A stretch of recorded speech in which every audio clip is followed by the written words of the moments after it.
play. The questioning of nuclear weaponry leads gradually to a questioning of nuclear technology as a whole. The realization of the terrible side effects of yesterday's wonder drugs has led to increasing skepticism about whether the mechanical model in which the Western allopathic medicine is based is at all right. It gradually seeps into our consciousness that chemical fertilizers starve the soil of essential nutrients and make agriculture more and more dependent on fertilizers to produce less and less useful food. And as we begin to wonder how much damage to the environment has been caused by 200 years of industrialization, we are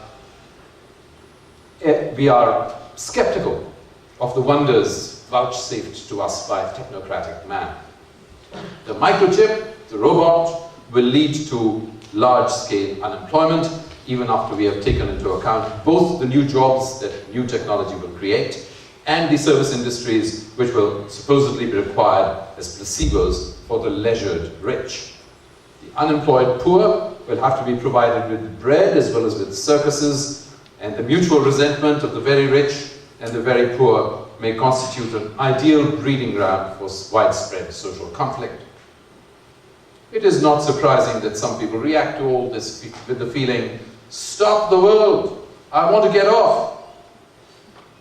And what better place to get off into than Indian religiosity, Indian spirituality, with its world-denying, quiescent ineffability.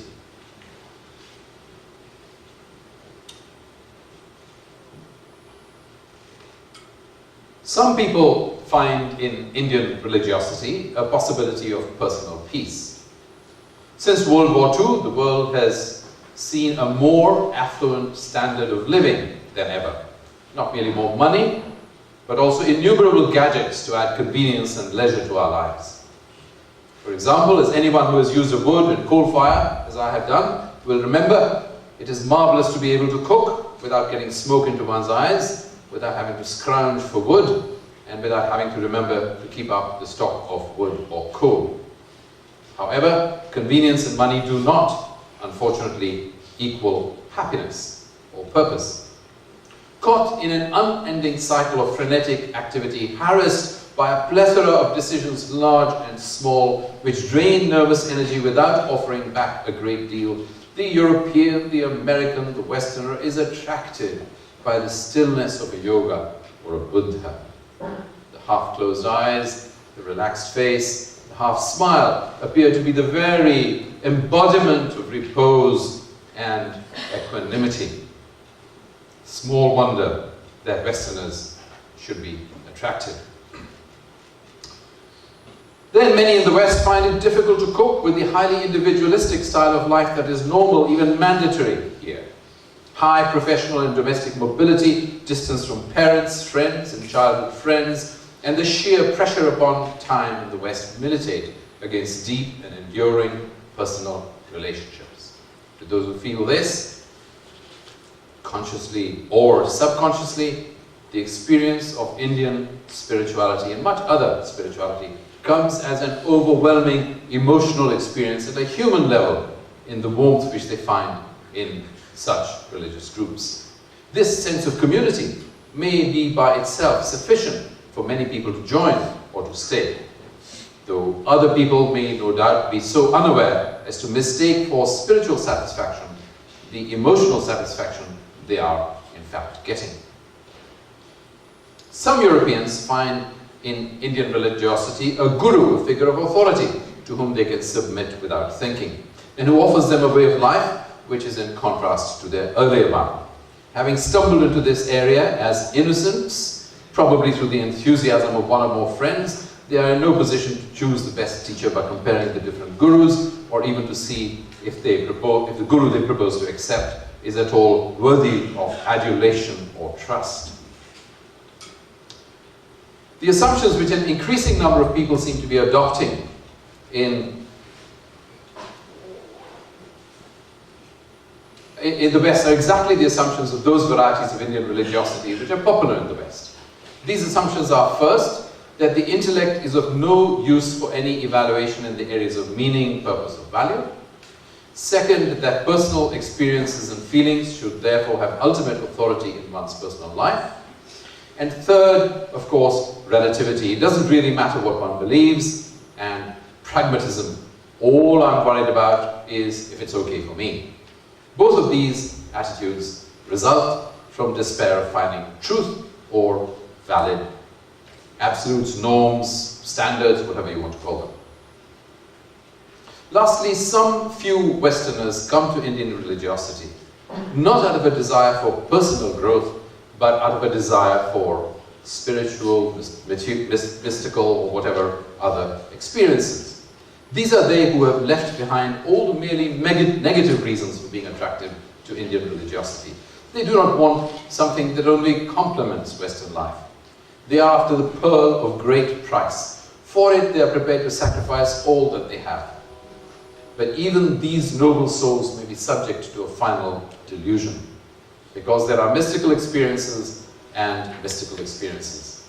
It is not at all self-evident that mystical experiences obtained through the use of hashish or ganja or other drugs are the same as mystical experiences obtained through yoga or through selfless service. So I hope I have explored there some of the reasons why the Buddha appeals in the West. I come to now where I cannot follow the Buddha or why I follow Jesus the Lord. My father died when I was 8 years old. I promptly became an atheist. And I was a rebellious kind of atheist, one of these quite nasty little boys, I think, who would go up to unsuspecting adults and throw my questions like darts at them. I soon tired of this game because I discovered that adults didn't seem to know very much, and I got distracted into the usual childhood things. I got to the age of about 13 and started really wondering about things myself, asking questions myself. And I soon realized that if there is, in fact, nothing more than chance which has led to the world that we know, to the existence of you and I, then life can have no meaning. It can have no purpose in itself. We can, of course, go around making up a meaning for ourselves. We can find some meaning in ourselves in some kind of way. But there is, in fact, objectively speaking, no meaning in the universe, and therefore you and I must be a tale told by an idiot, full of sound and fury, signifying nothing, in Shakespeare's words. At this, we came from a rich family, but my father had died, and so we've been plunged from living in a palatial house to living in one room. I and my brother both slept on the dining table because there was no bed to sleep on. My sister slept on the dining table chairs, clumped together, because there was no bed for her either. My mother used the only bed there was. So we went from being this rich to being this poor. I studied for my first university exams by candlelight in the middle of Delhi. And so I couldn't travel very far. I walked to temples, to mosques, to churches, to gurdwaras, and so on, and asked the people who I thought were experts in this matter of whether it might be possible to find God. And the interesting thing was that all of them answered the same way. If you will believe, then it will all make sense. If you will practice our disciplines, it will all come together. But my question was, why should I believe? And if I did believe, why should I believe you rather than you? And to these questions, there was no answer. I ran into a young man who was quite extraordinary. It was a kind of chance encounter. And I discovered that he believed in God. So I asked him why he believed in God. And unlike most other people, he gave me a very strange look. And he said, if I answer that question, will you start believing in God? And I said, no. Why not? Well, because I have other questions. What other questions? And so I went through the usual questions. If there is a God, why is there suffering? If there's a God, why does he not make his existence indubitably clear to us? Why does he ask for faith? If God really exists, then he must reward those who seek him, and India is a nation of people who seek him, and look at the condition India is in. And so on. Well, this young man, to each of my questions, answered the same way. If I answer that question, would you start following Jesus? Would you start believing in God? And I thought, well, if he did answer these questions, maybe I would. And he turned around and put his arm on my shoulder and said, brother, you're a far more intelligent guy than I am. I've never thought about these questions. Of course, we can laugh, but it was a kind of tragic answer for me. I was very disappointed. I set my hopes in his being able to answer these questions. But he said, I can introduce you to somebody who can answer your questions. Who is that? He said, Jesus can answer your questions. I thought, oh, here we go again. Same old business. He said, no, think about it. If you talk to Jesus and Jesus answers your questions to your satisfaction, that will be much better than my giving you answers, because even if I give you answers that overwhelmed your intellect with mine, that would not necessarily be a true answer. But if you hear directly from God, then, of course, you will know that this is true. And it was as a result of that introduction to Jesus that I started following Jesus. At the end, I see that my time is up. At the end of Dr. Blumenthal's presentation, we'll have some time to talk. And if there's opportunity, I'd love to share with you why I became a follower of Jesus. I thought I'd become a Christian, and of course went through the usual stuff about Christianity till I discovered Christianity is the systematized way of preventing people understanding Jesus. And so I returned to my own roots, to my own traditions, and started understanding Jesus from an Indian point of view. More of that later if it's of interest.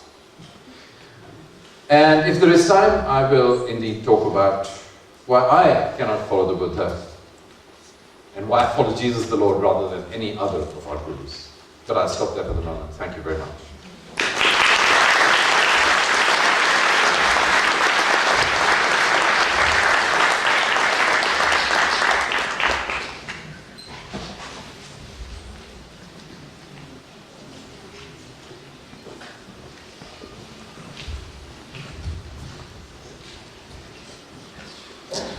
Our second speaker this evening is James Blumenthal.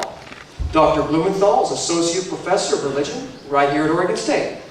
He holds a PhD in Asian religions from the University of Wisconsin. He's an expert in Buddhist hermeneutics, Mahayana Buddhist philosophy, religiously based social justice, and other topics related to Asian religion. He has published extensively on various aspects of Buddhist thought and practice, and has co-authored a commentary on a Buddhist text. Please give me your warmest enthusiastic welcome for Dr. Blumenthal.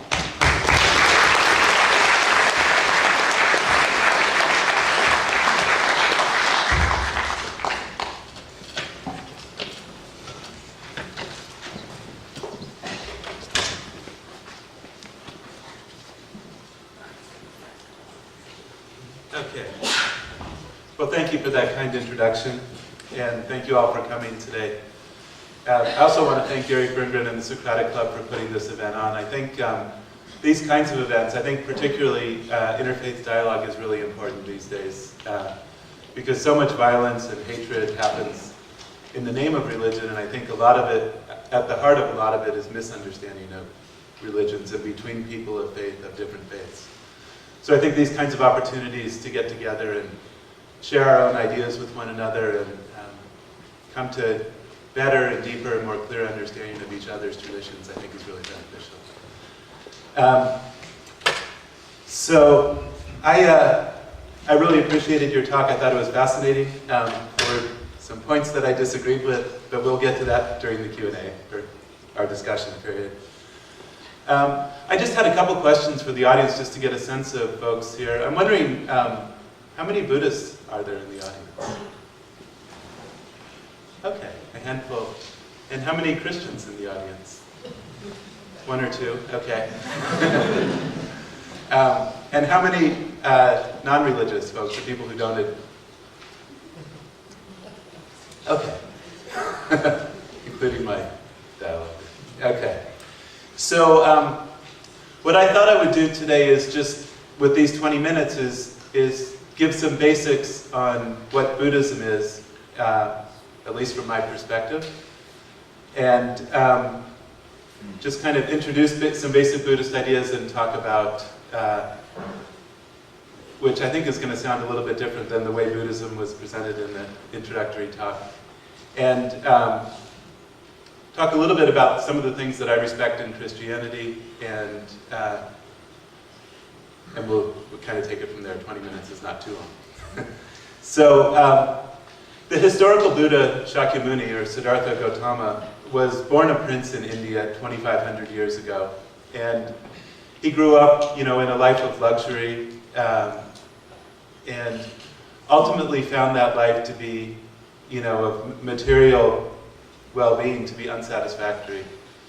And he looked around and he saw all sorts of suffering around him, from sickness, old age, and death to, stress, anxiety, fear, worry, depression, not only in himself, but also in other, in the people around him. And he kind of felt, and he started to get an upwelling of compassion as he started to contemplate the amount of suffering that was happening for virtually all living beings in a variety of ways.